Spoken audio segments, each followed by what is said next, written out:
You're listening to the School Leadership Reimagined podcast, episode 188.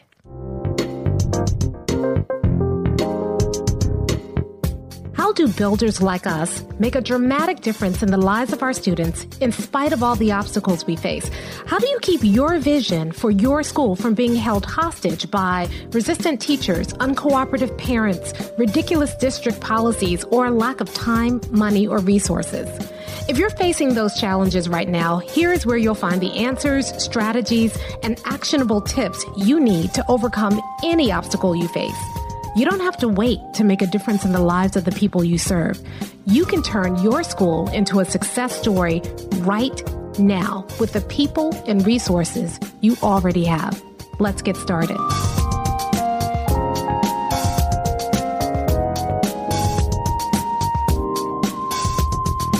Hey builders, welcome to another episode of the School Leadership Reimagined podcast. I'm your host, Robin Jackson, and as we approach the end of the year, we are being inundated with all of these top 10 lists, the top 10 films for the year, the top 10 songs you listen to on Spotify, the top 10 moments in pop culture. And so, not that I'm jumping on the bandwagon, but all of those lists got me a little reflective. And I thought we would spend our time together today kind of talking about the top 5 lessons that I've personally learned this year, because I think that there is some value in those lessons that can really support you. Now, this has been a weird year for me because the word that we chose here at MindSteps at the beginning of the year was the word focus. And this year has been really about letting go of a lot of false beliefs that I've had about schools, about what it means to be successful, about support, about what schools really need. And it's also had me challenge some of the beliefs that I've had about what I needed, what I needed to be doing right now, and to really get focused in on doing the thing that I really want to do. This was the year that we have really kind of leaned into our vision and our mission. Our vision is to help every principal we serve achieve 100% success for their students in their schools in 3 years or less. That's our vision. And the reason that we want to do that is that we honestly believe that every child deserves to be successful in school. It's a belief that has been a through line of my career, but I don't know that I've had the kind of focus that I have had this year since I was a teacher. When I was a teacher, I was really focused on that. That was my work, and that helped me be a good teacher. And then along the way, I think I lost some of that focus when I went into administration, when I started working with administrators. There's so many other things that can distract you from that goal. And I have often fallen victim of those same distractions. And so this was the year that I really got back to that focus. And so it's been an incredible year, and I've learned some really amazing lessons that I'd like to share with you. Now, before I do, I want to kind of tease something that's happening. Starting in January, we are going to be making a huge announcement. So you need to look out for an email. I've been kind of telling you for a while that we've been working all, November and December, building and developing something that is really going to be a game changer. And one of the things that I really want to do this year is to provide more opportunities for deeper engagement. And so we are upgrading Buildership University to make that experience even more meaningful.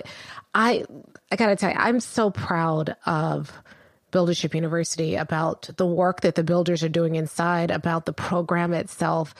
It's incredible. And I'm not saying that in being braggadocious in any way. That has represented a lot of work. And we built that alongside of our OG builders, our original builders, our founding builders. We built that together. And I have an incredible team that has put in a lot of work to really make that experience unlike anything that I've ever seen. I wish I had had Buildership University when I was a principal. I would have I wasn't ever a principal. When I was an assistant principal and I was thinking about the principalship, I think Buildership University might have helped me stay in administration for a little while longer, because the potential of what you can do once you understand the principles of buildership is just limitless. And So anyway, I think I got off track because I was talking about Buildership University and I started gushing about that. We have something incredible coming that we're going to be offering something, and it's going to be absolutely free, and it's going to, I'm telling too much. Anyway, we have a big announcement coming in January, and you do not want to miss this. This is the first time we're ever doing an opportunity like this. It's going to be incredible. And you need to watch out for that announcement coming in January. And that's all I can say about it. All right, so let's talk about these 5 big lessons. One of the first lessons that I learned this year, kind of speaking of that word focus, is addition by subtraction. Addition by subtraction. A few years ago, one of my mentors introduced me to this phrase, and it sounds contradictory, but it is so powerful. And the idea around it is that when you take away things that are not adding value, you remove things, you create space for the things that really do create value in your life, in your work. And I have noticed that this year. We made some very painful decisions this year. One of the decisions we made was that we were going to close down the BU Free. And I've been committed from the very beginning, when I first started MindSteps, to always have a very vigorous free offering. And so we created BU Free, and we put all these resources in there because we wanted people to have access to all these resources. And then we realized that doing that was actually hurting people, not helping them, because we're busy. You have a lot being thrown at you. The last thing you need is more resources. What you need is support to help you use those resources, implement them, and to see a difference in that. And we weren't providing that with BU Free. And so we closed it down. But the moment we made that decision to close it down because it was not in alignment with what we were doing, it opened up space for this thing that we're going to be doing in January. And so by taking something away, we created space for something that is significantly better. And if I had held on to that thing and said, no, we can't do it because, I want to make sure I'm giving something. If I had done that, then I never would have had the space to do something even better. And the same thing is true for you.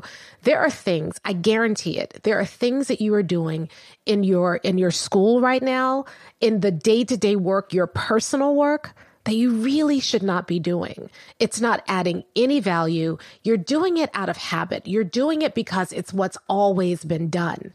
But if you were to take a critical look at that thing, you realize it's not creating value. It's not adding value to you, to the people you serve. And if you took that away, it might feel painful because it's something you've always done. It's something you really believe you should be doing. But taking that away actually creates more space. Would you like a school example? All right. So I was working with the principal recently, and one of the things that she was really doing was, she said, in our district, we have to get into 5 classrooms a day. And I need to be getting into 5 classrooms a day. And so she's, killing herself to get into these 5 classrooms a day. So what are you doing when you get into classrooms? Well, I have this observation form I give, and I try to do glows and grows, and I try to leave them something positive. And then I ask the question, is it changing instruction? She couldn't answer it. Well, in some cases it is. I mean, I guess, I see some teachers who really, they appreciate the glows and grows, and I see them making an effort. Other teachers, they haven't gotten moving yet. So you're killing yourself trying to get into 5 classrooms a day. Do you have a system about what classrooms? Well, I try to make sure I circulate through the entire staff every couple of weeks. So, I just kind of go down the list and see who I haven't seen in a while. Is that the right timing for visits? Do people need to see you? And when she really thought about that, she said, frankly, no. Sometimes people haven't had an opportunity to really practice before I'm back in their classrooms, giving them more feedback. And then I said, is the feedback focused, or are you basing it on what you see that day? And she said, well, basically it's what I see that day. And I said, okay. So one day you might tell somebody, hey, you need to, do a better job of calling on students, a variety of students. And the next time you go in, you might say, hey, I noticed that some students were distracted while you were working with one group. And the next time you go in, you might say, hey, I noticed that the level of questions in the classroom were low level questions. So every time you're going in, you're giving teachers a new thing to work on.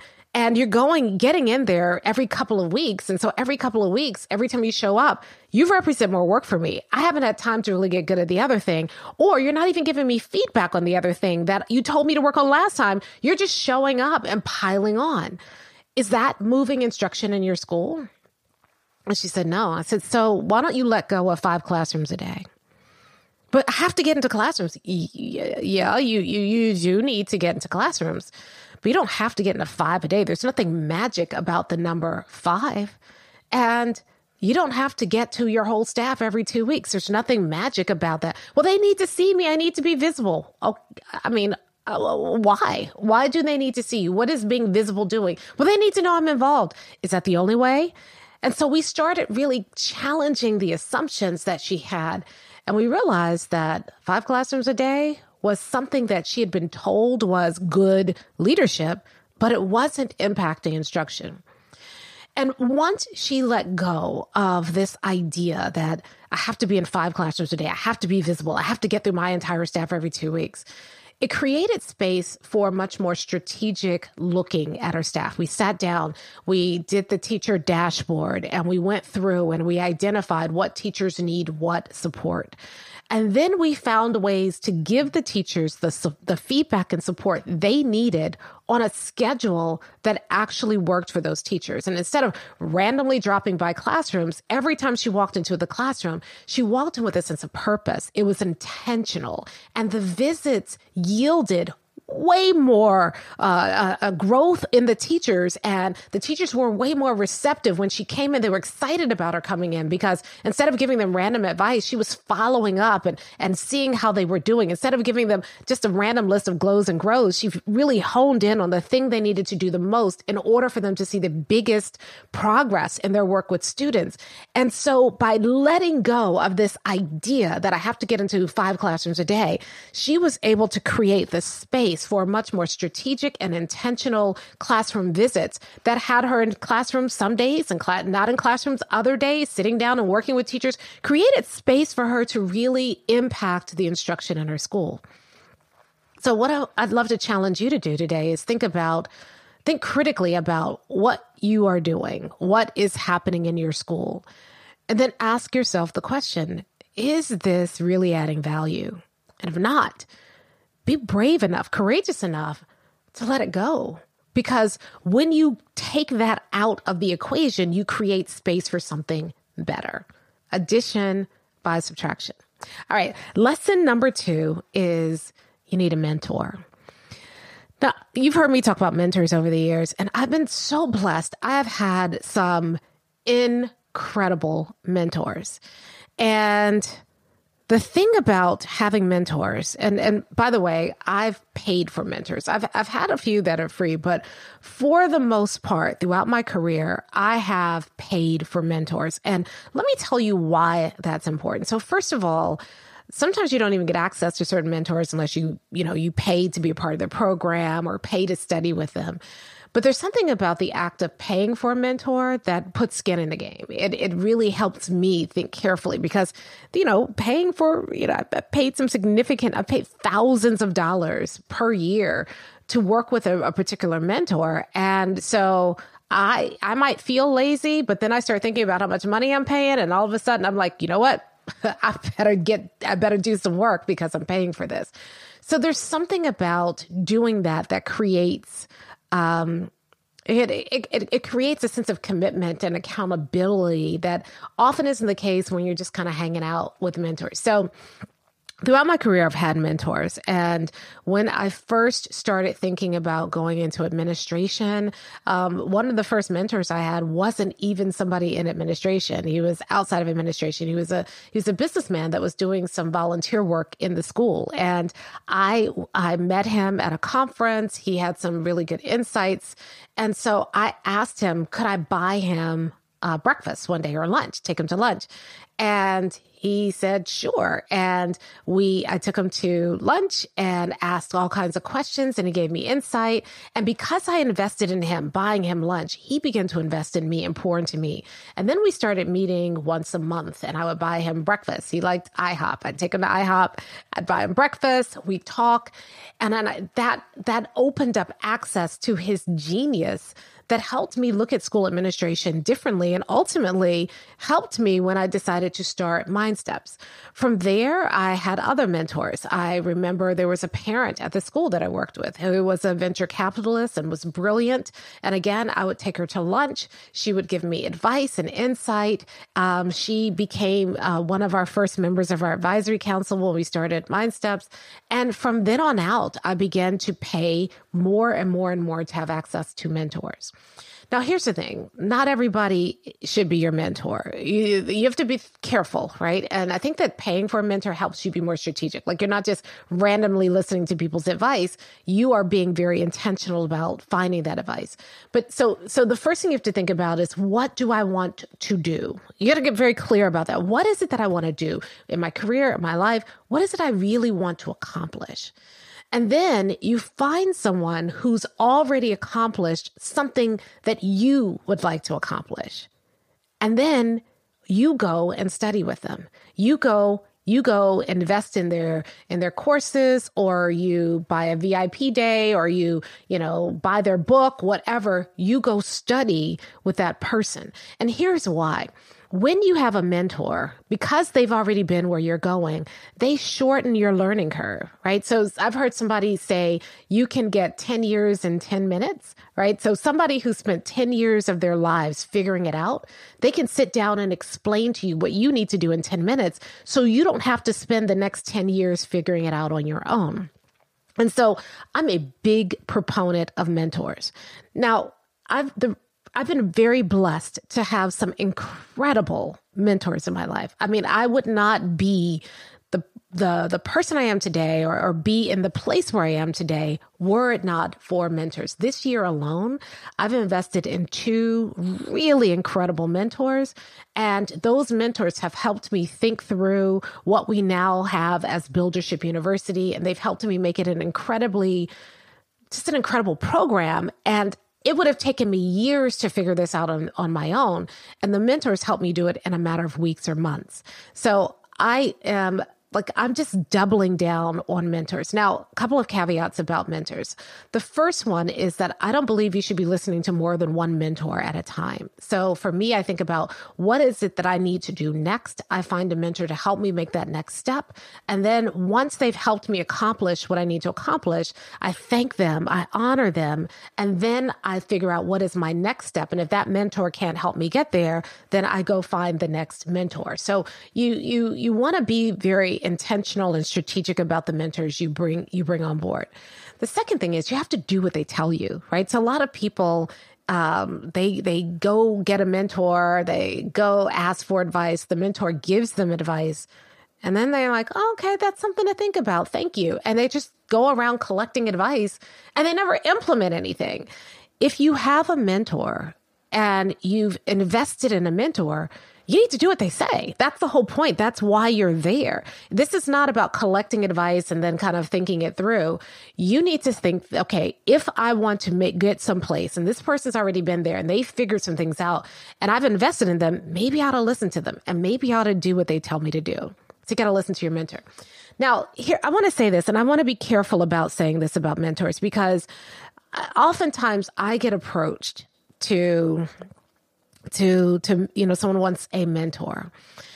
And, early in this journey, because I had benefited so much from mentors, I was pretty liberal about, anybody who reached out and said, hey, can we hop on a call? I would get on a call, even though it's an incredible amount of time that, I just spent on my part.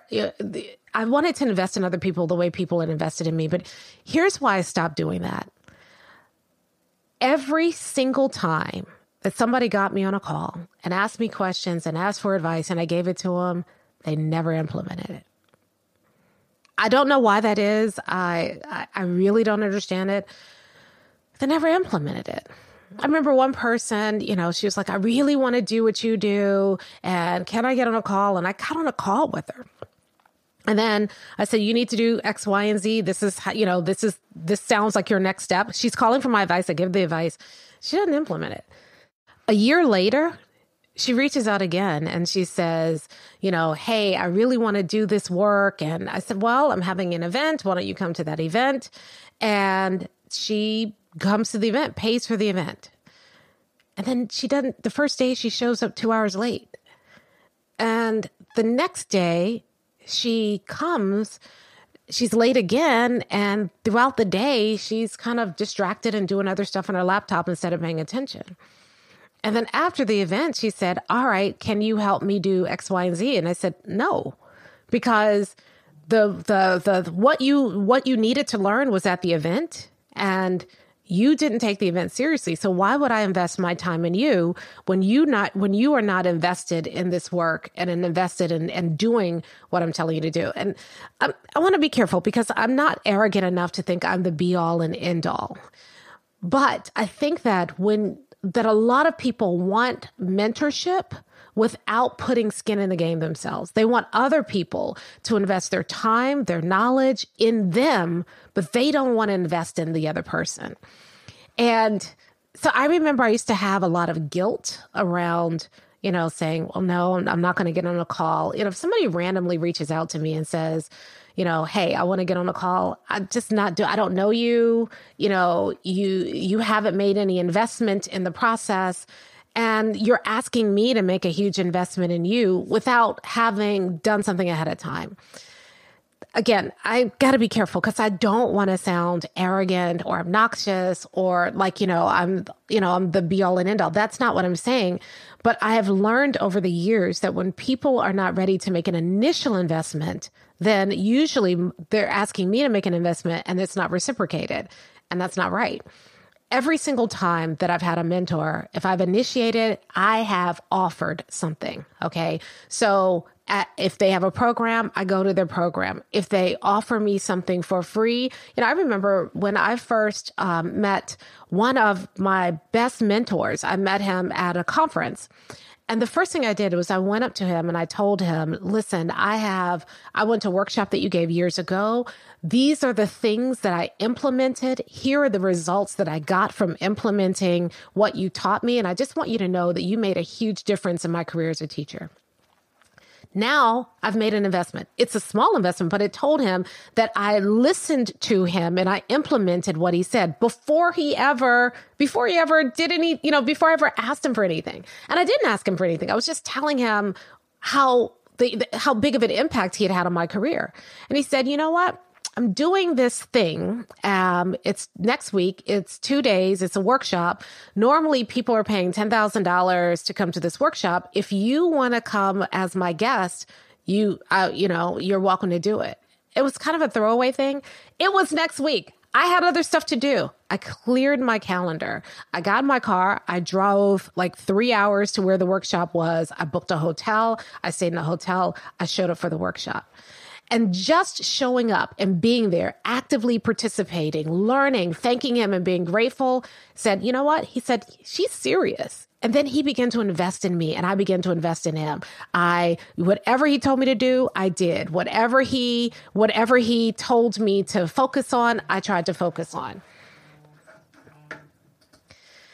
Because I was willing to make an investment in him, he poured into me.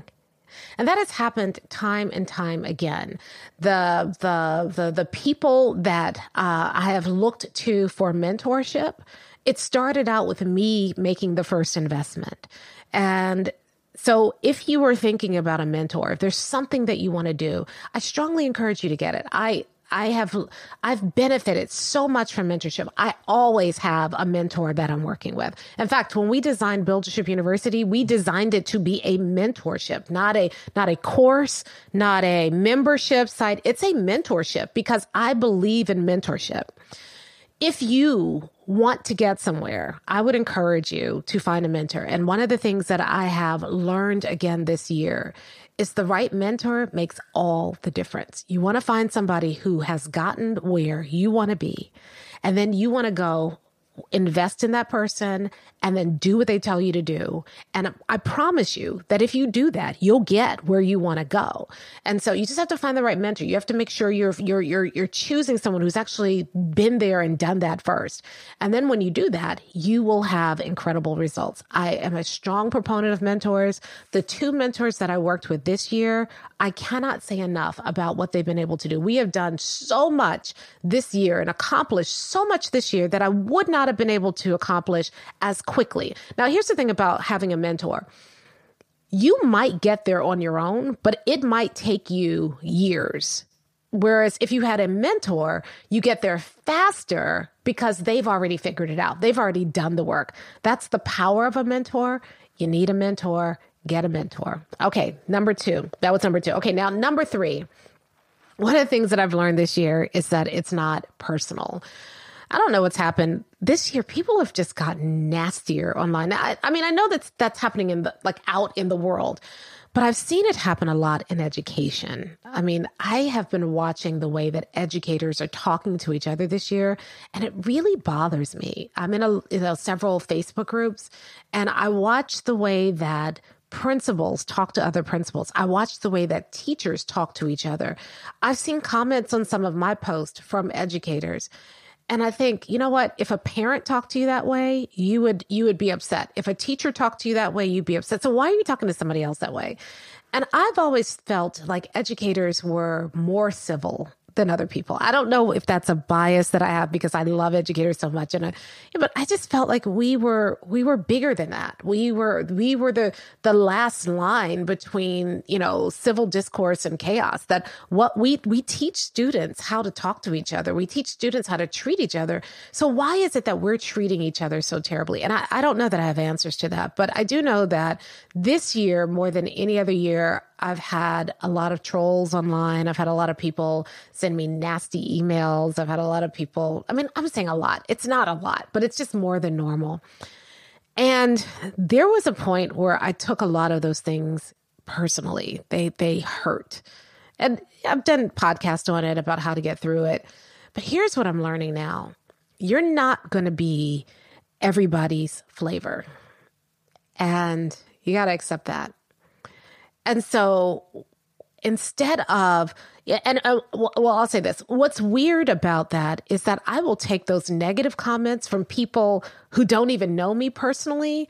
But when people who actually know me and work with me tell me something positive, I dismiss it. Oh, no, it's okay. And I don't take those personally when in fact, those are people who know me. So why is it that I'm giving so much power and attention and energy to people who don't even know me, people who are using me for a proxy for their own issues? Why am I taking what they say personally when they don't even know me, rather than listening to the people who do know me? And so one of the things that I've really tried to do this year, and I'm still working on it, but the lesson that I'm learning is it's not personal. And I'm seeing the progress. At the beginning of the year, I got some really nasty things said to me on email and on social media, and it just wiped me out for the day. And a couple of weeks ago, I got a nasty, profanity-laden email from someone who claims to be a listener of this podcast, and about an email that I'd sent. And I just said, okay, all right, it's not my people. I'm not going to even worry about it. This person is not my people. I have gotten really recommitted to serving the people I serve, listening to the criticism from people who know me, because that helps me get better, but drowning out everything else because I can't take it personal because it's not personal. And instead, I need to focus on the people I serve. Now, does that mean that I'm ignoring criticism? No, you got to take it seriously. If someone who knows you, who's involved, really gives you legitimate criticism, you got to listen to it. That helps you get better. But if it's just some troll on the internet or some random person, who doesn't know you, isn't familiar with your work, you know what? It's not personal. Stop taking it personally. All right. Lesson number 4.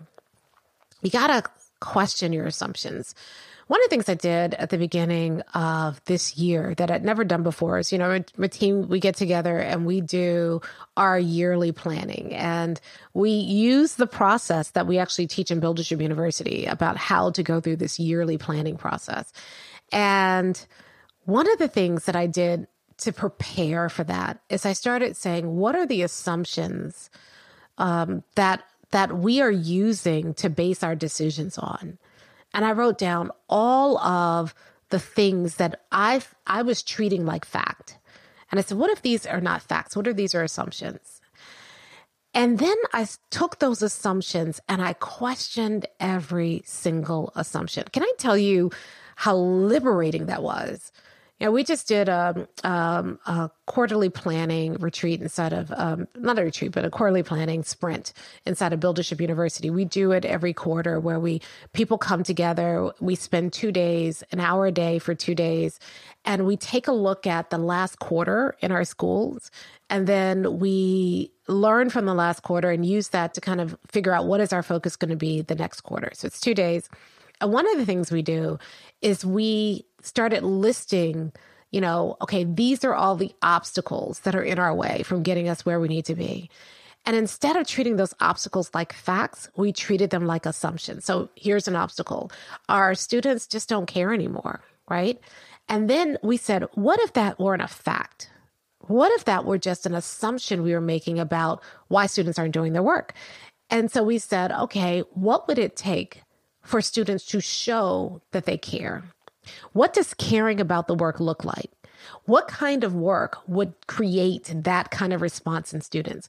And when we asked and when we questioned that assumption, students don't care, we turned that assumption on its head, we found solutions that we didn't even know were there.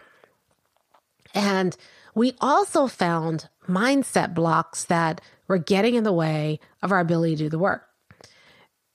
And the reason that we do the quarterly planning over 2 days is because one day we need to kind of list the assumptions to start questioning them. And then we need to sit with that for a little while and allow the questioning of our assumptions to really challenge our thinking and to make ourselves more receptive to there could be another way, to start getting our brains going, thinking about other ways to deal with this challenge.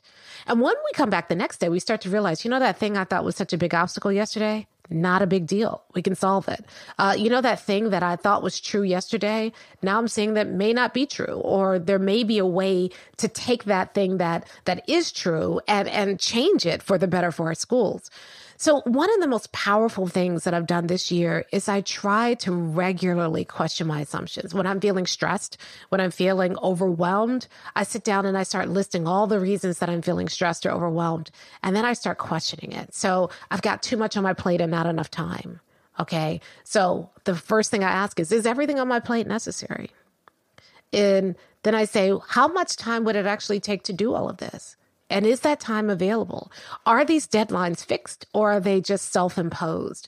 And I start questioning my assumptions, and that helps me get out of the panic of the moment to be focused.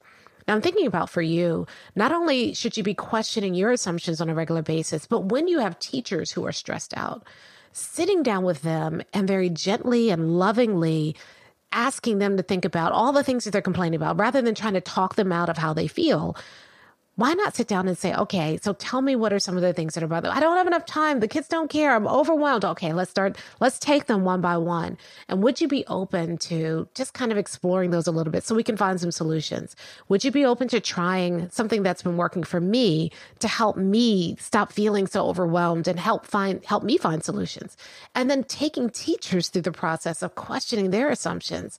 Oh, it can be so powerful. I know when I used to work with, do training with teachers, one of the things that I remember teachers were telling me was that, well, we need, parents to be more involved. We can't get to this point unless the parents are involved. They said, what do you want parents to do? And they said, well, we need parents to read to their kids every night, because the kids need time to practice their reading and they need to, have the connection with an adult in reading. And I said, okay, does it have to be the parents? Would this work if it were a different adult?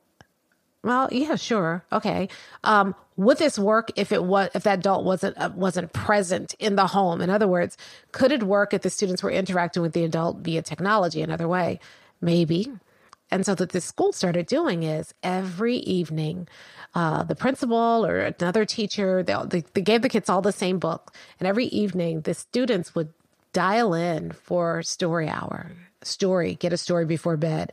And they pull out the book they were reading, and somebody, sometimes a parent volunteer, a community member, they would read to the kids every single night for half an hour. And even the parents were getting involved because they would sit down with the students and dial in and hear the reading story, and they'd sit on the kids' lap, the kids sitting on their laps, and they're reading the book with the kids. And they were able to create this incredible program because they started questioning their assumptions.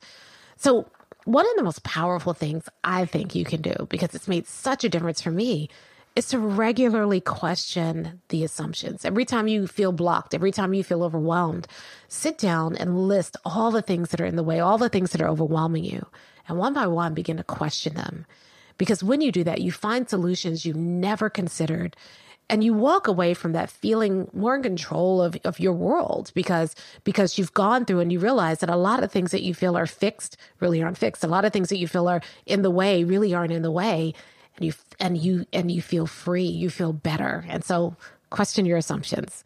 All right. The last lesson that I've learned this year is that structure gives you freedom. Now, this is something we say all the time at Builders Lab. It's one of our big mantras in Builders Lab because you're learning these structures. And a lot of times people see the structures and they say, oh, it's so structured and I like to do my own thing. And I don't know if my teachers will do this structure. And we keep telling them that when you have the structure, the guardrails, when you put that around the work, it gives people more freedom. So one of the things we always tell people is that once you have your vision, you can be stubborn on the vision and flexible around the details. Once you have your vision, your mission, and your core values, that creates the boundaries. As long as it's inside the boundaries, people can do whatever they want. As long as it's within your vision, mission, and core values, people can do whatever they want. You free people up. You're not running around chasing and checking and correcting people all the time because now they understand what the boundaries are, and that frees people. So it's something I've been saying for a while, but this year I've learned it anew for myself. One of the things that we did at the very beginning of the year is we did a system map of everything we were offering inside of Buildership University. It was excruciating. I'm just going to tell you the truth, because we mapped out everything. And then we used the accountability architecture that we have inside of Buildership University that we share with principals. We use that same architecture to kind of think through what was necessary and what wasn't. And we created more structure around how Buildership University worked. And within that structure, there's a whole bunch of freedom about how fast you go through, or, so you're pacing. There's a lot of freedom around how you implement the tools, but there's structure around the order that you're getting the tools. And what we found is, before Buildership University, we just had, all the courses and the trainings and the resources and the supports, and people could, choose what they wanted to do.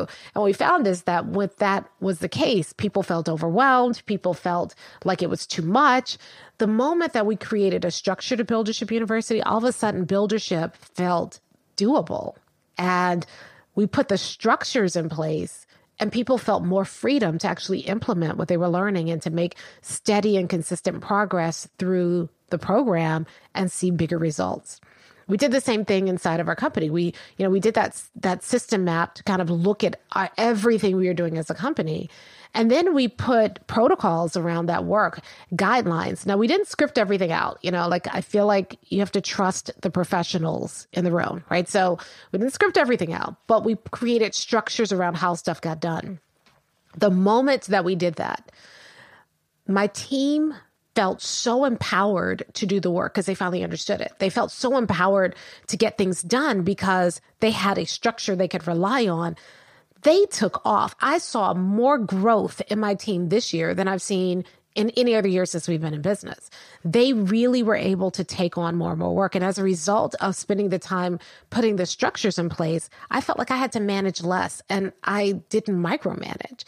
The structure, the framework gave people the freedom to be their best selves, to step into their genius, to do the work in a way that was really powerful and impactful.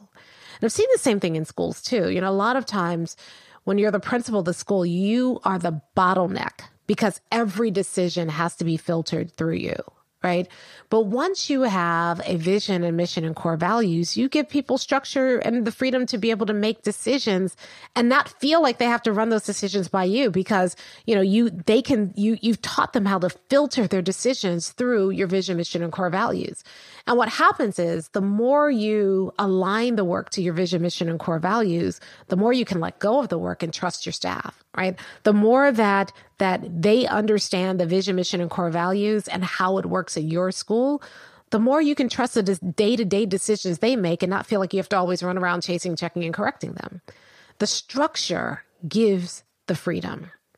And so, one of the things that we do in Buildership University, when you get to level 4 in Buildership University, is that we really help you unbottleneck your school. Like you levels 1, 2, and 3 are about putting the structures in place so that when you get to level 4, it's about creating the freedom for you, for your staff, because the structures are in place.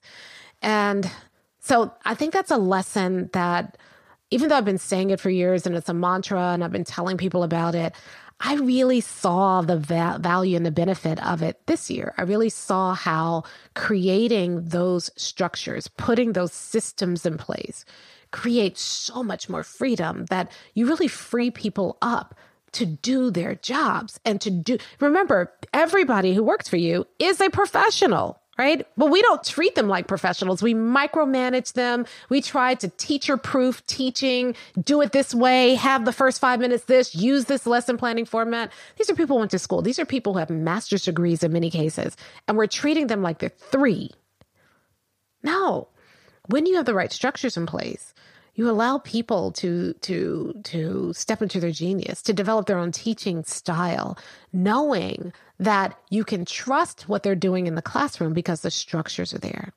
And the structures are not a lesson planning template. The structures are not, a minute by minute schedule. The structures are not, a script of what they need to teach when.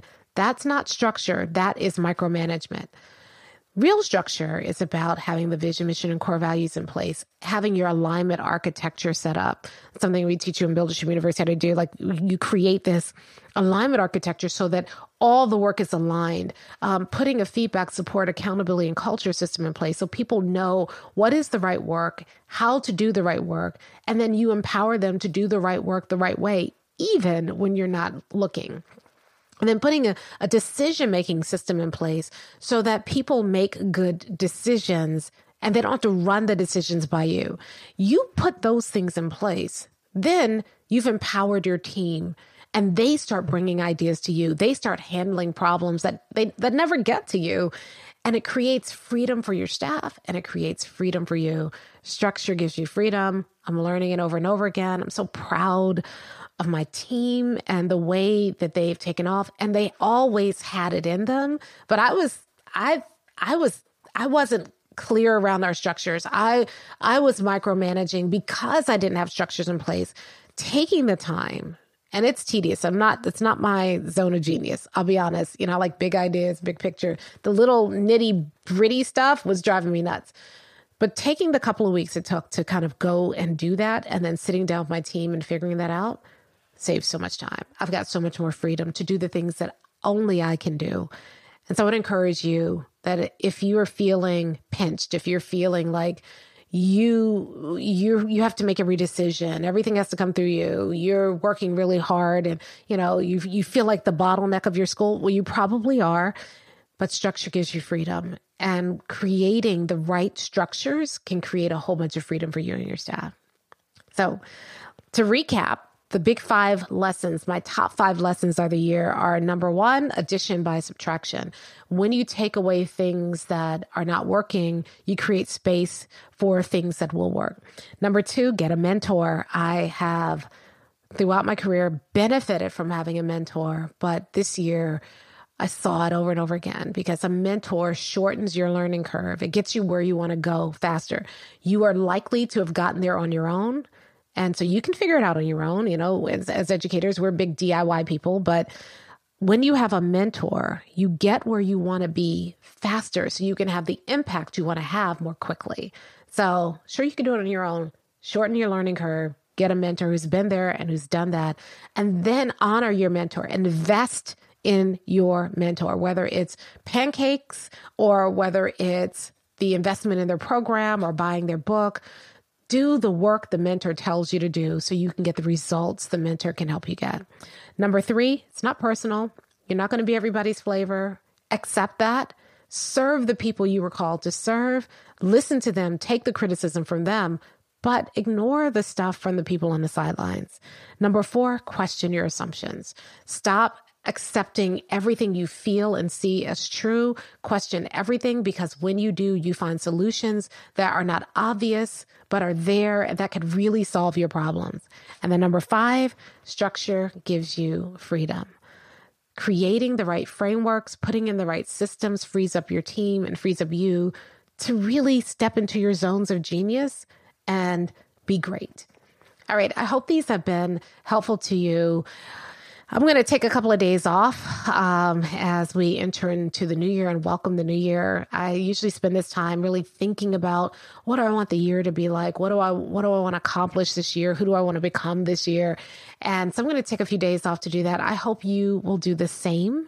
And I will see you in January, where we have a big announcement happening that is going to really help you level up your school in 2023 like a builder. I'll talk to you next time.